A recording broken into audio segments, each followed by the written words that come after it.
श्री गणेशाय नमः। श्री कृष्णाय नमः। श्री लक्ष्मी नारायण भगवान की जय।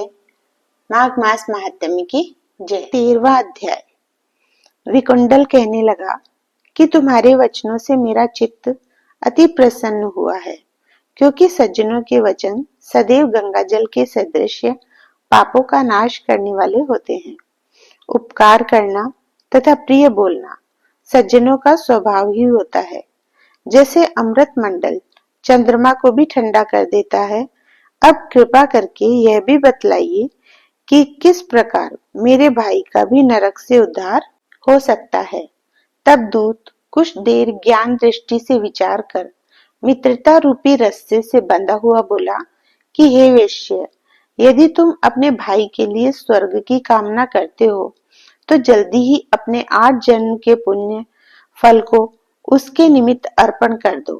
तब विकुंडल ने कहा कि हे दूत, वह पुण्य क्या है और मैंने कौन से जन्म में और कैसे किया है, सो सब बतलाओ, फिर मैं अपना पुण्य अपने भाई को दे दूंगा। दूत कहने लगा कि हे वैश्य, सुनो, मैं तुम्हारे पुण्य की सब कथा कहता हूँ। पूर्व समय में मधुवन में शाल्की नाम का एक ऋषि था। वह बड़ा तपेश्वरी, ब्रह्मा के समान तेज वाला, नवग्रह की तरह उसकी स्त्री रेवती के 9 पुत्र थे, जिनके नाम ध्रुव, शशि, बुध, तार, ज्योतिमान थे। इन पांचों ने गृहस्थाश्रम धारण किया तथा निर्मोह, जीतमाय, ध्याननिष्ठ और गुणातक यह चारों संन्यास ग्रहण कर वन में रहने लगे। यह शिखा सूत्र से रहित पत्थर और सोने को समान समझते थे। जो कोई अच्छा या बुरा उनको अन्न देता वही खा लेते, और कोई कैसा ही कपड़ा दे देता था उसको ही पहन लेते। सदैव ब्रह्म के ही ध्यान में लगे रहते। इन चारों ने व्रत, शीत, निद्रा और आहार सबको जीत लिया। बस चर अचर को विष्णु रूप समझते हुए मौन धारण करके संसार में विचरते थे। ये चारों महात्मा तुम्हारे घर आए।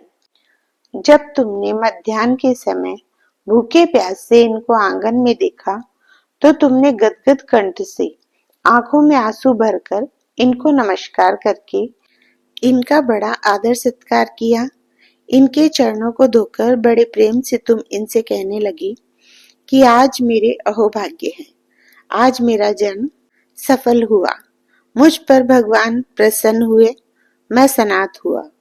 मेरे माता पिता, पत्नी, पुत्र, गौ आदि सभी धन्य हैं, जो आज मैंने हरि के सदृश आपके दर्शन किए। सो हे वैश्य, इस प्रकार तुमने श्रद्धा से उनका पूजन किया और चरण धोकर जल को मस्तक से लगाया।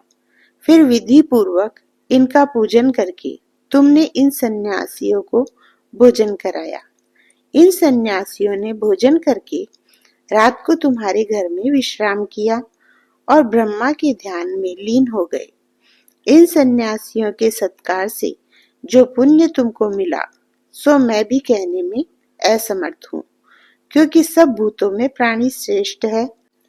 प्राणियों में बुद्धि वाले, बुद्धि वालों में मनुष्य, मनुष्यों में ब्राह्मण, विद्वानों में पुण्यात्मा और पुण्यात्माओं में ब्रह्मज्ञानी सर्वश्रेष्ठ है।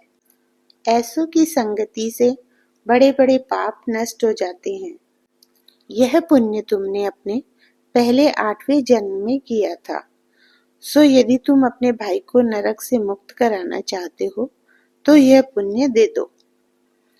सो दूत के ऐसे वाक्य सुनकर उसने प्रसन्न चित्त से अपना पुण्य अपने भाई कुंडल को दे दिया और वह नरक से मुक्त हो गया और दोनों भाई देवताओं से पूजित किए गए। तब दूत अपने स्थान को चला गया। इस प्रकार वैश्य के पुत्र विकुंडल ने अपना पुण्य देकर अपने भाई को नरक की यातना से छुड़वाया।